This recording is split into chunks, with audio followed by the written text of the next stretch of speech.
Dober dan v Evropskem magazinu. V Evropski uniji več kot 120 milijonov ljudi živi pod pragom revščine. Zato so poslanci v Evropskem parlamentu odobrili nova sredstva v osnovni hrani vse večjemu številu revnih Evropejcev.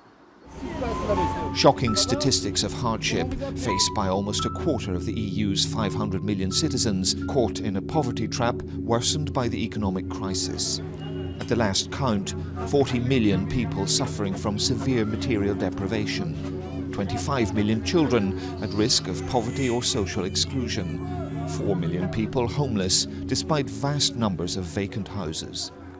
Today, MEPs endorsed proposals for an aid programme designed to help Europe's most needy over the next 7 years. It's a small programme, it's only €3.5 billion, but it is the only programme that the European Union has that specifically reaches out to people who are completely marginalised, who are homeless, who are suffering from food deprivation, who are suffering the consequences maybe of family and child poverty. MEPs succeeded in increasing the fund by €1 billion to €3.5 billion, in widening the scope to finance social inclusion measures and, for the first time, in including all member states in the programme. There's countries like Greece, like Spain, like Hungary, where the system is not working for poor people anymore at all. While the relatively richer countries should really be trying to get people structurally out of poverty in the short term, in some other countries that is really not an option. So we need to reserve food aid for these countries where people are literally hungry without it. The programme, known as FEED, or the Fund for European Aid to the Most Deprived, becomes operational immediately and replaces a fund set up almost 30 years ago to give Europe's most needy EU surplus food supplies. Sezonskim delavcem, ki niso državljani Evropske unije, je bilo vedno težko. Spletna televizija Opredelitev je v Španiji in na Škotskem posnela žalostno zgodbo o izkoriščanju in revščini sezonskih delavcev. Think of those Africans on the border with Spain, on the Moroccan coast in Melilla and Chita. I'd be sure that they would like to work legally in the European Union. Che ci sono servizi alla persona, turismo, agricoltura, lavori pubblici, settori importanti nei quali è fondamentale l'apporto dei migranti. Decent work is something that is inimical to the values of the European Union. L'Europe n'est pas un pourvoyeur de misère. And this will ensure that third country migrants will fill real gaps in the labour market that cannot be filled by EU citizens. Il devrait mettre fin, du moins je l'espère, aux pires abus pratiqués en Italie, en Grèce, en Espagne, mais aussi ailleurs. The true cost behind the cheap produce that the consumer would want to buy, whether it's vegetables, fruit, fish, meat, might in fact be exploitation, misery, and that's something that all the population should be aware of, that behind the cheap produce that they would want to buy in supermarkets, there might be a human story. Ron Falconer has seen his fair share of heartbreaking stories in Aberdeen as a caseworker with a local organisation dealing with discrimination and victimisation of migrants. With regards to seasonal workers, what has been reported to me in the past is exploitation, exploitation in farming, exploitation in strawberry picking. One particular case where a young woman who was of East European origin produced a wage slip which showed that she was actually due her employer £4.11 because so many deductions had been taken from her wages that she was actually earning nothing. Despite the conditions, these workers come every year, but you won't see them. They're hidden from society, behind factory doors, living in steel containers along rivers, ready to head to work as the seasons change, and often go home penniless, in debt, or are trapped in the country due to their exploitation, and are thus unwilling to face a camera. Trade union representative Tommy Campbell speaks for those who feel they have no voice. Obviously, the workers themselves are afraid to speak out about it. That culture of fear is done for a particular purpose. Not only are they then ripping the workers off in terms of the wages, what we find is that the employer tends to provide the accommodation as well. So they're actually tied to the job in that sense.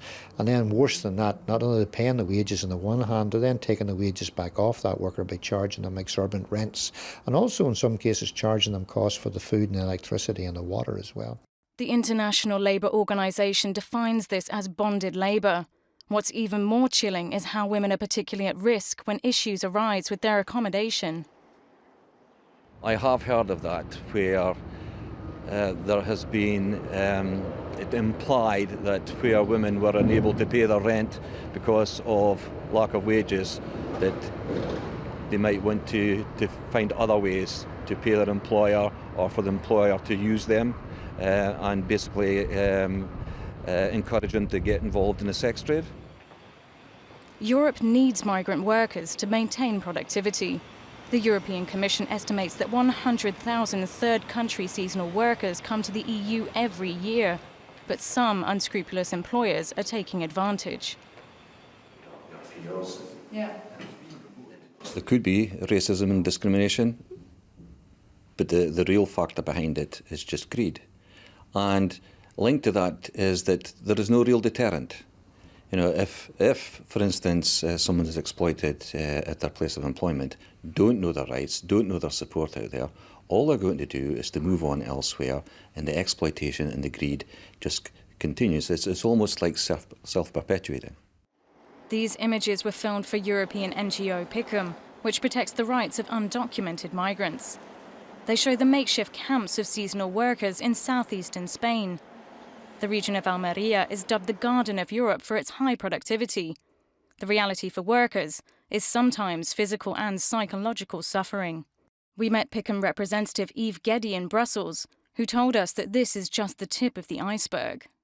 There's a huge amount we're not hearing about. We have to remember many seasonal workers are working in very isolated conditions. You know, we talk about Sweden or Finland, the very north of the country, where we have seasonal workers doing berry picking from Thailand and from Malaysia. In Spain and Italy, there's the areas we see more coverage of, in greenhouses and isolated farms. These aren't migrants who are working in the cities where there's a large concentration of NGOs and information providers. So de facto, they're in a very vulnerable situation, and the exploitation that they experience often doesn't trickle through to us. Pragom were active in consulting the European Parliament on the new Seasonal Workers Directive, which seeks to ensure equal pay for equal work and establishes minimum standards for these workers across the board. It also provides penalties to hit crooked employers where it hurts, their pockets. It gives us huge hope that there's finally a recognition that you can't have one group of workers being treated differently, and that to guarantee rights in a certain sector, you have to guarantee it for all workers. However, the whole negotiation stage of this directive did show that the issue of undocumented workers remains highly politicised, and that it's very, very hard to get political will to address the exploitation of these workers in the EU. Migrants who work in seasonal jobs can often find themselves without the correct documentation to stay in the country as a result of exploitation. The issue of immigration has become a political hot potato, and it will only become hotter as the 2014 European election date nears. But what people should remember is, like Ron said, there's often a human story behind the war of words. Brezdomstvo je zloraba temeljnih človekovih pravic. Negativno vpliva tako na brezdomce kot na družbo. Opredelitev brezdomstva se po državah Evropske unije močno razlikuje, zato so poslanci Evropskega parlamenta postavili nove cilje za zagotovitev pomoči. The social investment package calls on member states to eradicate homelessness in a sustainable way. La Commission doit sortir de sa tour d'ivoire. Les vagues d'expulsion explosent. C'est le cas en Espagne, c'est le cas aussi en Grèce. On se démerde comme on peut. Franchement, tout est cher et tout augmente. C'est catastrophique. Si les gens n'ont pas, ils seront encore obligés d'aller voler, d'agresser. Il faut que les gens ne restent pas dans des situations, qu'il y ait une possibilité qu'ils se relèvent. In the course of winter, over the next 2 or 3 months, will you get any support at all, apart from services like this one here? No, sir. Then eating and taking some clothing from different organizations that help the vagabond. The Restos du Cœur in Strasbourg is one bridge across the poverty gap. Every Monday and Wednesday, a bus laden with food sets off to provide a warm, nourishing meal to the homeless and most needy in this otherwise affluent French city.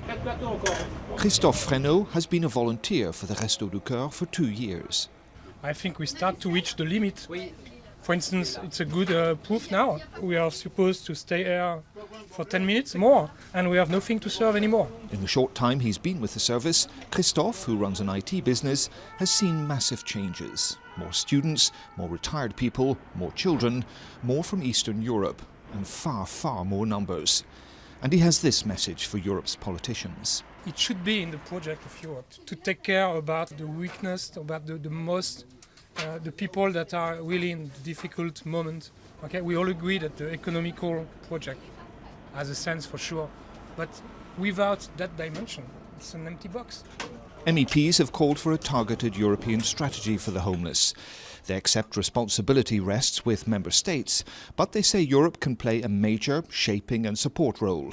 The strategy should focus on housing, cross-border homelessness and services for young people. C'est quand même galère parce que, comment dire, faudrait que je trouve du travail, mais s'il n'y a pas de sommeil, il n'y a pas de travail. Sinon, je vais dormir au travail. Vous voyez ce que je veux dire? C'est-à-dire dormir dans la rue comme ça, c'est pas comme si on dormait dans un vrai lit. On est d'accord? Evropski nalog za prijetje omogoča organom pregona aretacijo osumljencev brez dolgotrajnih postopkov. Ker pa je v njem kar nekaj pomanjkljivosti, si jih poslanci Evropskega parlamenta prizadevajo odpraviti in oblikovati sodobno vseevropsko orodje za boj proti kriminalu. The European arrest warrant came into force across the EU in 2004, a response to the events of 9/11 and the need to smooth and speed up the extradition of criminal suspects from one European state to another. There are few, apart perhaps from those subject to extradition orders themselves, who say the warrant hasn't served the fight against crime. But 10 years on, MEPs say it's not without flaws and needs review. There are people that were sent over to another state because they forgot to send back the video to the video store, or they were picking flowers on the side of the road, or they were needed as a witness and it was easier to get them there with an arrest warrant. We need to judge first, was this a crime that makes it necessary to send you abroad? We've really got to save our big guns for the big crimes, whether that's people trafficking, drug smuggling, money laundering, gun running. You know, this is the kind of people we've got to have in our sights, as well as individual, rapists and murderers. I mean, that was all important as well. Beyond matching the force of the warrant with the force of the crime, MEPs also want a system much fairer to suspects before trial to prevent miscarriages of justice, long waits in pre-trial detention and other breaches of suspects' human rights. Ein Punkt, den wir vorschlagen werden, ist, dass auch der Auslieferungsstaat das Recht haben muss, der Ausführung eines europäischen Haftbefehls zu widersprechen.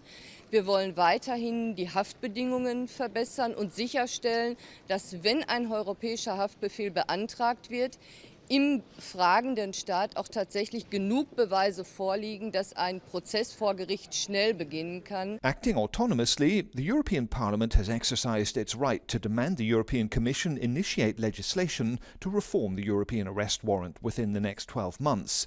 At the plenary session this week, there was a solid majority behind the move. To je bil Evropski magazin. Bodite z nami tudi prihodnji teden.